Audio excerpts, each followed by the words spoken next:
একজন ব্যবসায়ী যেহেতু প্রথমে শুরু করতে যাচ্ছে, সে কিভাবে মাল বুঝবে এবং কি দেখে কিনবে?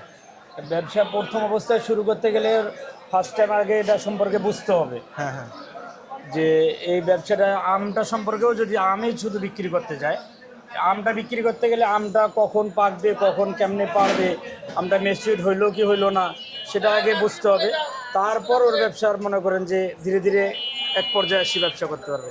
একবারে হুট করে যদি মনে করেন ব্যবসা শুরু করতে যায়, তখন দেখা যাচ্ছে যে ও মেচিউর ছাড়া আনমেচিউর আমটা পারবে, তখন ওই আমটা আটি সহ কাটি আসবে, পাকবে না, পচবে।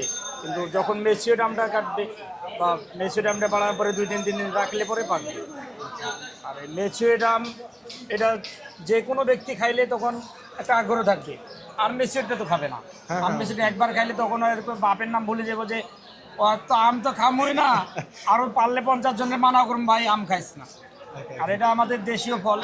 এই আমগুলো এখন বাংলাদেশে হয়, বাংলাদেশে যেহেতু হয়, বাংলাদেশে এই আমটা আগে থাইল্যান্ডে হয়তো, এখন বাংলাদেশে চাষ করে।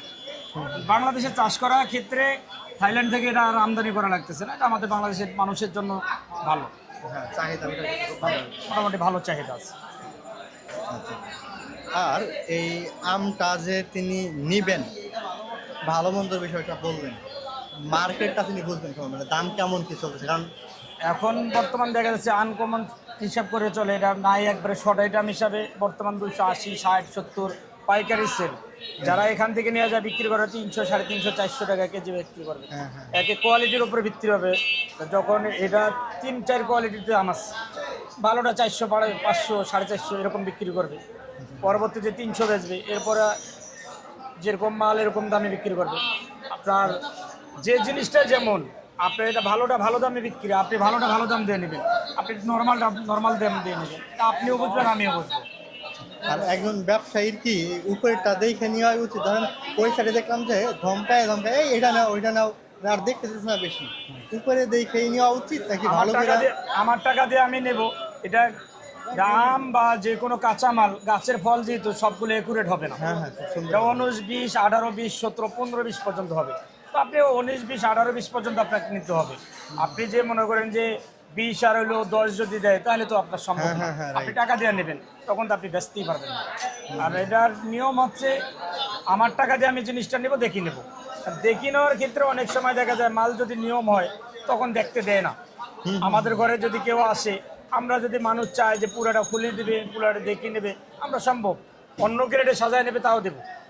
যদি বলে আমি আমারটা অন্য গ্রেডে আমি সাজায় নেব, তাও দেবো, সমস্যা নেই। কারণ আমি কোনো সময়ের জন্য খারাপ মালটা দিচ্ছি না, আমার সর্বসময়ের জন্য আমি ভালো মাল দিচ্ছি। এই কালার যেটা হয়েছে এটা একটু ভালো বেশি। আর না, এটাও কালার আসবে, এটা আজকে নামছে, আর এটা গতকালকে, 2-3 দিন থাকলে কালার আসবে। একজন এই মালটা নেওয়ার পরে কতদিন রাখে বিক্রি করতে পারবেন? মিনিমাম 1 সপ্তাহ থাকবে, 7 দিন 8 দিন, 7-8 দিনের ভিতরে বসবে না। 7-8 দিনে বিক্রি করতে পারবেন। আচ্ছা, খুবই ধন্যবাদ আমাদের এই ভাইকে, তিনি একটা ব্যবসার কৌশল সম্পর্কে যেটা বললেন। আচ্ছা, আর একটা বিষয় হলো, বাইরের ট্রাকে যেটা বিক্রি করতেছে ওইটা ভালো বেশি পাওয়া যায় নাকি আরো ট্রাকে একটু একটু কৌশল তো বাইরে আছে? ট্রাকে যেটা বিক্রি হচ্ছে, এমন মাল আছে যেটা দেখা যাচ্ছে যে এই মালটার ডেট আছে এলো 1 সপ্তাহ, 5 দিন পার হয়ে গেছে, আর 2 দিনে বিক্রি করা সম্ভব না। ডেট এক্সপায়ার হওয়ার কারণে অনেক সময় নিলামে দিয়ে দেওয়া হয়। হ্যাঁ, হ্যাঁ, নিলাম দেওয়া দেখা গেল যে নগদ নগদ বেচা ক্লিয়ার করলো।